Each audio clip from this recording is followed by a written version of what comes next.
Hi అండి. ఈరోజు మనం తెలుగు ముచ్చట్లలో 10వ తరగతి తెలుగు సెకండ్ లాంగ్వేజ్ తెలుగు గురించి ఈరోజు మనం నేర్చుకుందాము. ఈ తెలుగు పాఠాల గురించి, వాటి యొక్క సారాంశాల గురించి, గ్రామర్ గురించి మొత్తము కూడా ఈరోజు మనము తెలుసుకుందాము రండి. ముందుగా మొదటి పాఠము చద్దులారగించుట. ఈ చద్దులారగించుట అనే పాఠ్యభాగాన్ని బమ్మెరపోతన రచించాడు.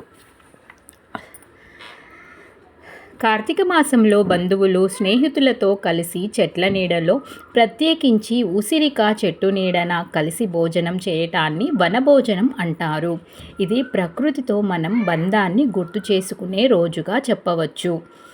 పాఠం ఉద్దేశము: బాల్యంలో స్నేహితులతో కులాసగా గడిపే సంఘటనలు ఎప్పటికీ గుర్తుంటాయి.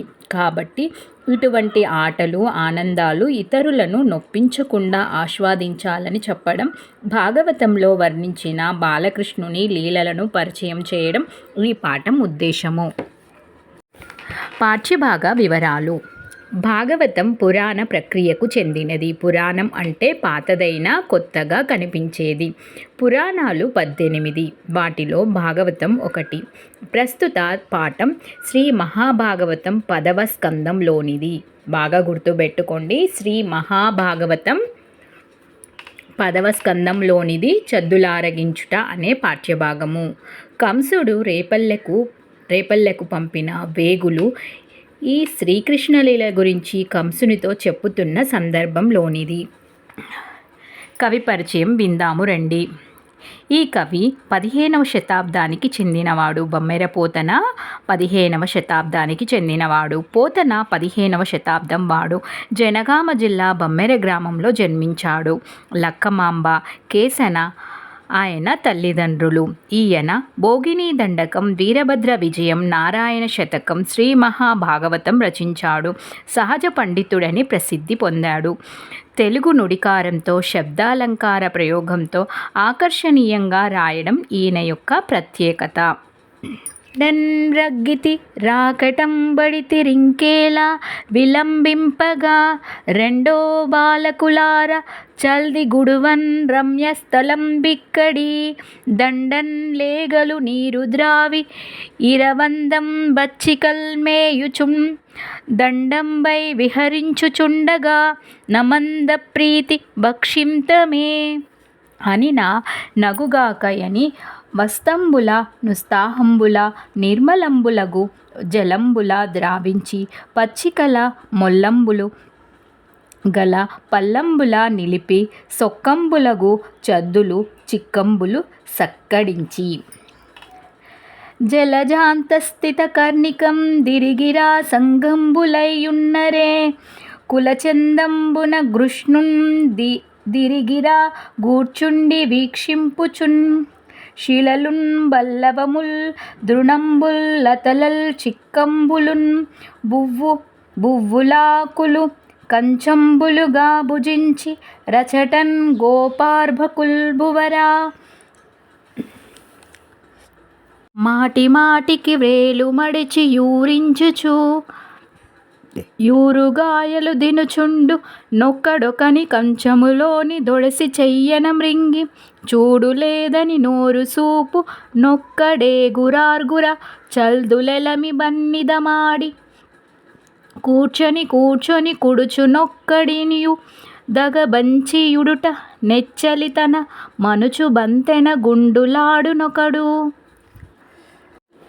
కృష్ణజూడు మనుచు గికురించి పరుమ్రోలి మేలి భక్ష్యరాశి మొసగునొకడు, నవ్వునొకడు సకుల నవ్వించునొకడు, ముచ్చటాడునొకడు మురియునొకడు, కడుపున దిండుగా గట్టిన ఒలువల్లాలిత వంశనాళంబు జొనిపి, విమల శృంగంబును వేత్ర దండంబును జారి రాణీకడా చంక నిరికి, మీగడ పెరుగుతో మేలవించిన చల్ది ముద్దడాపలి చేత మొనయను నిచి, చెలరేగి కొసరి తెచ్చిన యూరగాయలు వ్రేల సందులను దావెలయ నిరికి, సంగడీల నడుమ జక్కన గూర్చుండి నర్మ భాషణముల నగవు నెరపి యాగభోక్త కృష్ణ డమరులు వెరగంద శేషవంబు మెరసి చల్ది గుడిచే.